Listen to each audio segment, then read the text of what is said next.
I never thought my world could collapse so quickly, or that one reckless choice could dismantle everything I believed about myself, my marriage, and the man I thought I knew.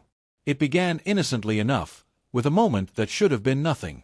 My boss, Daniel, asked me to stop by his office to go over a project. I'd admired him quietly for years.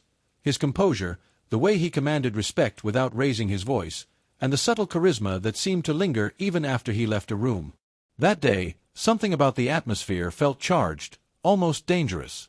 Every word carried weight, every glance lasted a little too long.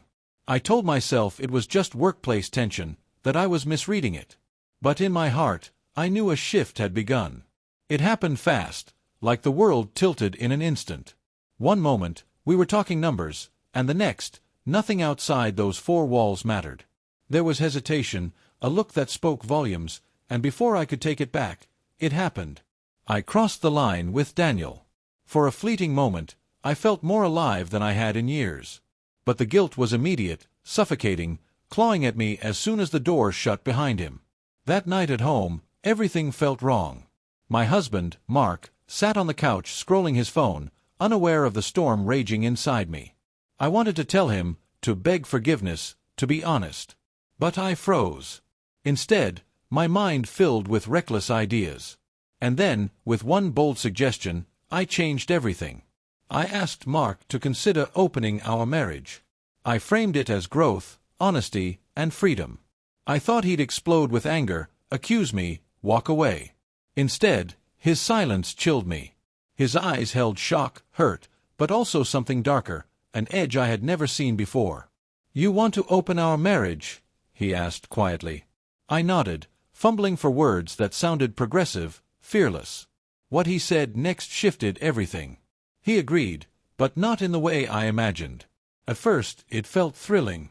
We drew lines, pushed limits, and what once felt forbidden became ordinary. I felt powerful, liberated, as though I had shed years of monotony. I convinced myself I was in control. But slowly, the balance slipped. Mark grew colder, secretive. He stopped sharing about his life. He drifted away. Meanwhile, Daniel no longer felt like an escape. Our stolen moments became hollow, draining. And still, I couldn't stop. I was addicted to the taste of freedom, even as it corroded everything I loved. The breaking point came one night when I came home early. Mark was waiting, a pile of envelopes on the table. Inside, photos of me and Daniel, taken without my knowing. My blood ran cold. I realized then I had never been in control. Mark had been watching, waiting, letting me dig my own grave.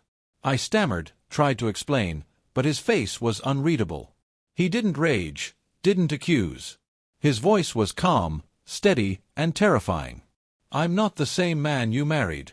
And you're not the same woman. Let's see who wins this game," he said. From that moment, everything unraveled. The following weeks blurred into paranoia, regret, and fear. Daniel noticed my unease, the distance in my eyes, the way my thoughts were always elsewhere. My marriage no longer felt familiar. It felt like a chessboard where Mark had already planned his next 10 moves. I had opened a door, thinking it meant freedom, but all I found was a cage of my own making. Now every day feels like balancing on a wire above an abyss. I wanted adventure, passion, escape. Instead, I found a reflection of my own recklessness, a mirror of choices I can't undo. I look back to that impulsive night, the moment everything shifted, and I finally understand. Freedom without restraint isn't liberation, it's destruction. Desire without foresight comes at a cost higher than I ever imagined. I thought I was chasing possibility. Instead, I was running headfirst into a storm. And now, I live with the truth. Some doors, once opened, can never be closed.